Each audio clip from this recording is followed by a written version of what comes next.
नाव सांगा. महादेव निवृत्ती कोल्हे. महादेव निवृत्ती कोलटे. हो. गाव कुठलं? लोकर. नाव सांगा तुमचं. नाव सांगा. महादेव निवृत्ती कोल्हे. महादेव निवृत्ती कोलटे. हो. गाव कुठलं? लोकर. लोकर. हो. तालुका? परांडा. तालुका परांडा. जिल्हा? उस्मानाबाद. धाराशिव. बरं तुला. लोकर गाव, हो. तालुका परांडा, हो. जिल्हा धाराशिव. हो. बरोबर आहे ना? तर तुम्ही मला 1-2 महिन्यापूर्वी सापडला. होय. तुम्हाला आश्रम मध्ये आल्यावर मी तुमचा व्हिडिओच्या मार्फत तुमच्या घरापर्यंत माहिती पाठवली. पण तुमची पोरं मला तुमच्या कोणाच्या नातेवाईकाचा फोन आला. ते म्हणले तुम्हाला जर सांभाळ वाटत असेल सांभाळा, नाहीतर रोडवर नेऊन सोडा. हे तुमच्या नातेवाईकाचे शब्द होते. फोनवर तुमचं पोरग होतं का तुमचं कोण होतं ते मला माहित नाही. तर मित्रांनो, ह्यांना आता यांच्या घरी जायचं आहे. हे आपलं पंढरपूरमध्ये अनाथ आश्रम आहे. तर यांना आता यांच्या घरी जायची इच्छा झाली आहे.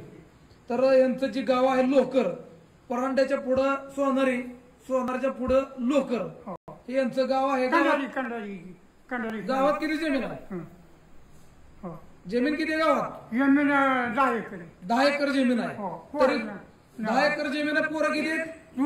2 पोरं आहेत. तरी सुद्धा अनाथ आश्रम मध्ये राहायची वेळ आली.